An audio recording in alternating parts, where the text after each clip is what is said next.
E a gente já vai falar sobre isso, porque o presidente Lula tem 40% das intenções de voto no primeiro turno, segundo pesquisa Real Time Big Data divulgada nesta terça-feira. Com o resultado, ele mantém uma vantagem de 7 pontos percentuais sobre o senador Flávio Bolsonaro, que aparece com 33% das intenções de voto. Renan Santos, do Missão, tem 9% das intenções de voto, enquanto Ronaldo Caiado aparece com 7%. Já Romeu Zema tem 2% e Augusto Cury, Joaquim Barbosa e outros somam 1% cada. A gente tem aqui a arte para mostrar para vocês, então vamos lá. Se a eleição para presidente fosse hoje, em quem você votaria se os nomes fossem estes? Então, uma pesquisa estimulada. Lula, do PT, 40% dos votos. Flávio Bolsonaro, do PL, com 33% dos votos. Renan Santos, do Missão, 9%. Ronaldo Caiado, do PSD, 7%. Romeu Zema, do Novo, 2%. Augusto Cury, do Avante, 1%. Joaquim Barbosa, 1%. Outros, 1%. Nulo e branco, 3%. Lembrando que isso aqui é o primeiro turno.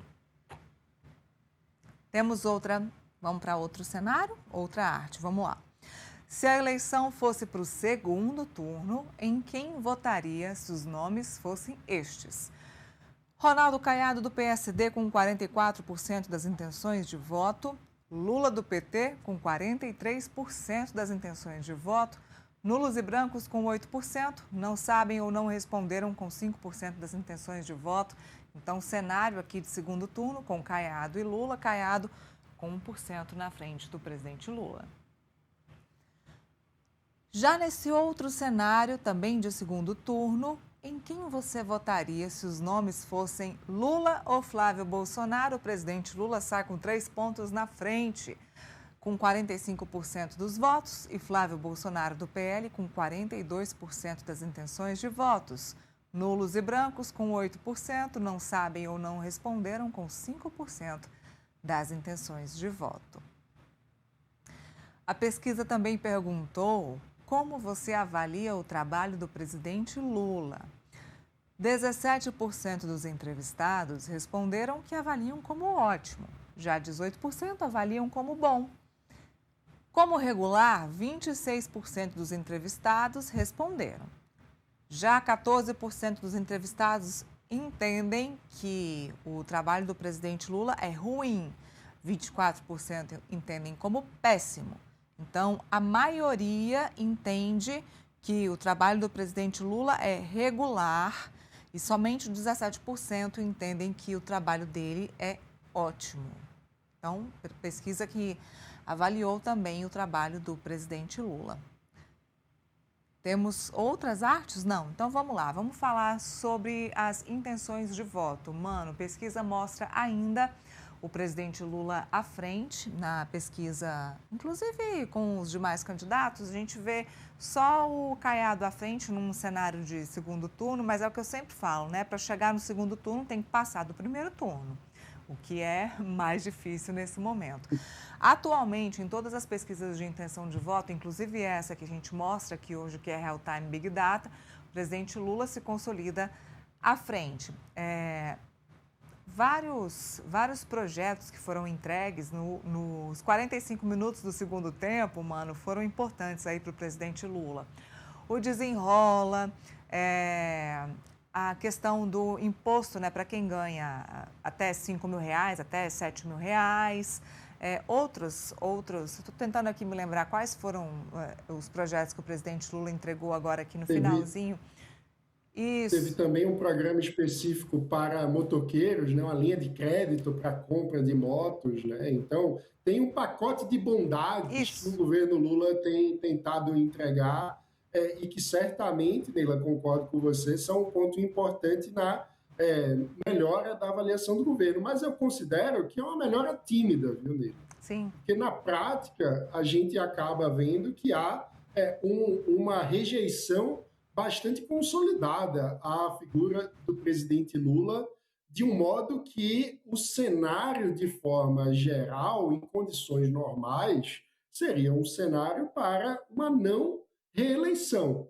Só que o fator Bolsonaro nessa história deixa tudo mais complicado, porque Bolsonaro consegue ter mais rejeição do que o presidente Lula. E acho muito didático esse cenário que mostra que Ronaldo Caiado, no eventual segundo turno, conseguiria estar à frente do atual presidente, o que mostra um desejo de mudança, mas com resistência. É preciso mudar na avaliação de muitos eleitores, mas não mudar para qualquer coisa, ou seja, Flávio Bolsonaro seria um mal maior na avaliação do eleitor pêndulo, aquele eleitor que não está estratificado, que não está consolidado nem na esquerda nem na direita, mas avalia pontualmente conforme cada circunstância. Esse eleitor, segundo as pesquisas, está dizendo hoje que gostaria de algo novo, gostaria de mudar o presidente, mas precisa ser alguém que não seja uma mudança para pior. E a avaliação desse eleitor moderado, pêndulo, é que Flávio Bolsonaro hoje seria uma mudança para pior. Essa questão da avaliação do governo Lula, a gente vem falando, obviamente, que a rejeição tanto do presidente Lula quanto do Flávio Bolsonaro são as maiores, né? Quando você tem uma polarização como a gente tem aqui no Brasil, a rejeição também é muito alta. E a avaliação do governo Lula não é das melhores, né? 50% desaprovam o governo Lula e 46% aprovam. Então está aí perto da metade, né? Perto da metade da população aprova o presidente, metade, basicamente. É uma rejeição bastante alta. Só que num país polarizado, o que a gente pode esperar é ou vota em um ou vota em outro. Será que a gente vai esperar de novo a questão do desperdício de voto? Eu não voto na terceira via porque eu não quero desperdiçar o meu voto. Eu não voto no candidato da terceira via com medo de perder o meu voto, né? Então, a gente ainda tem isso. Não é que eu queira votar no candidato X, mas se eu votar na terceira via, eu vou acabar desperdiçando o meu voto? Ainda tem essa possibilidade. Pois é, isso é um fenômeno bem interessante para a gente pensar como vai ser o comportamento do eleitor. Eu vou dividir em duas camadas. Uma é a disputa de primeiro turno. Tem uma grande dificuldade, que é o fato de que Flávio Bolsonaro é um candidato que tem um piso, ou seja, uma intenção mínima de votos muito alto. Então, isso cria uma dificuldade para que uma outra alternativa consiga ombrear com Flávio Bolsonaro. Mas, na intenção de voto atual nele, a minha tese, Nila, é que há uma sobreposição de públicos, ou seja, você tem o público que é o bolsonarista convicto, que votará em Flávio Bolsonaro, aconteça o que acontecer, mas você também tem hoje estacionado com a intenção de voto ainda em Flávio Bolsonaro, um eleitor que é o antipetista pragmático, ou seja, o que ele realmente deseja é que o Lula não vença. E hoje ele ainda identifica em Flávio Bolsonaro o candidato mais bem posicionado para essa possibilidade. Contudo, o ponto interessante para a reflexão é qual será o comportamento desse eleitor, que é o antipetista pragmático, ou seja, o eleitor que mais rejeita o Lula do que é entusiasmado com o Flávio, se de fato esse cenário em que um segundo turno com Ronaldo Caiado, por exemplo, aponte uma eventual derrota do presidente Lula. Será que o cálculo vai continuar sendo: vou votar no primeiro turno naquele que é o antipetista com o maior piso, ou seja, aquele que tem hoje mais chance de ir para o segundo turno, ou será que esse eleitor que tem um perfil mais pragmático do que entusiasmado com o Flávio vai olhar para o cenário de segundo turno e dizer: eu quero votar em quem tem mais chance de derrotar Lula no segundo turno? A aposta de Ronaldo Caiado é nesse eleitor, tanto que boa parte da retórica que ele vem construindo é que o mais difícil não seria chegar ao segundo turno, mas vencer o Lula. E, na verdade, ele até diz que o mais difícil é fazer um governo que seja bom o suficiente para que o PT não volte.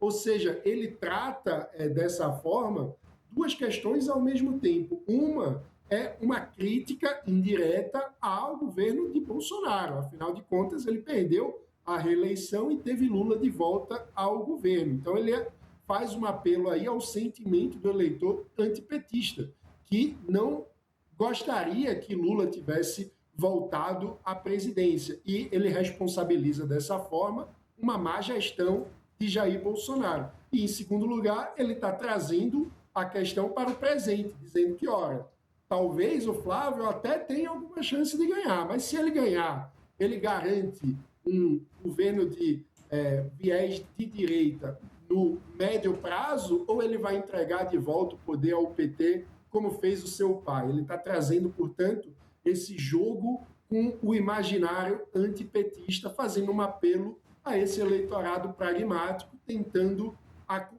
atingir dessa forma uma migração desse voto. Resta saber se vai surtir efeito. Uma coisa é certa, passado a Copa do Mundo, agora é que a onça vai beber água. Agora o eleitor vai começar a pensar em eleição e a gente vai ver os efeitos concretos desses discursos e dessas projeções de cenário. Bom, e aí, quem está preocupado também são os integrantes da campanha do PT.